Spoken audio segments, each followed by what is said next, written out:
On this exact day, 70 years ago, at almost this exact time, David Ben-Gurion declared Israel's independence. Just 11 minutes later, President Harry Truman caused the United States to be the very first nation to recognize the reborn state of Israel.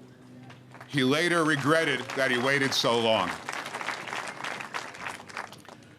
70 years since that memorable event, almost to the minute, the United States finally takes the next step, a step awaited, voted upon, litigated, and prayed for all these years.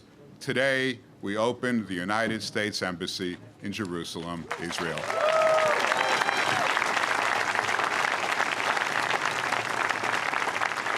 Again, the United States leads the way as the first nation to do so. So many have worked so hard and for so long for this day to come, and they all deserve our thanks. But make no mistake, today's historic event is attributed to the vision, the courage, and the moral clarity of one person to whom we owe an enormous and eternal debt of gratitude, President Donald J. Trump.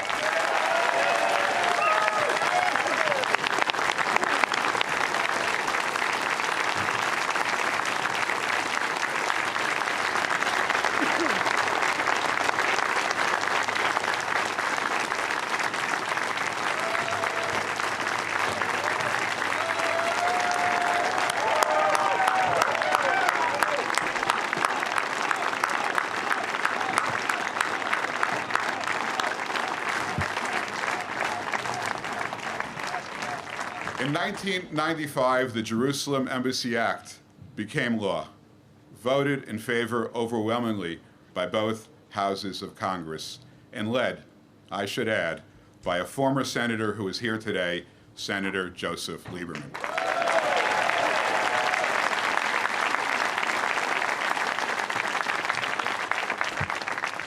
That law, which was reaffirmed just last year by a vote of 90-0 in the Senate, declared Jerusalem to be the capital of Israel and mandated the move of the embassy. 23 long years have passed since the transfer of the embassy became the law of the land.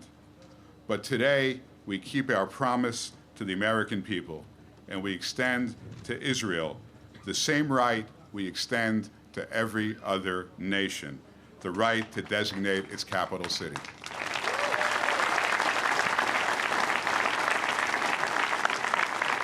A capital city, I should add, which houses all three seats of government, with a 3,000-year-old history dating back to the time when King David made Jerusalem the capital of ancient Israel. Jerusalem has inspired Americans since well before the founding of our republic.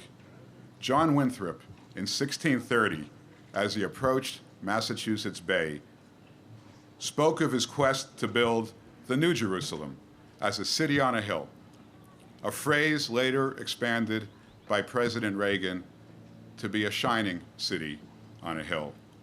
The United States established its consulate in Jerusalem in 1844, 104 years before the birth of the State of Israel.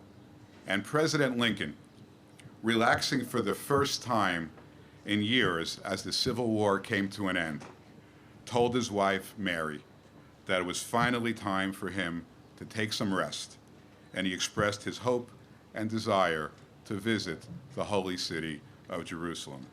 Many say that those were his last words as he sat next to her in Ford's Theater. I think President Lincoln is smiling today as another great Republican, Donald J. Trump, opens our embassy in the city that Lincoln admired so much.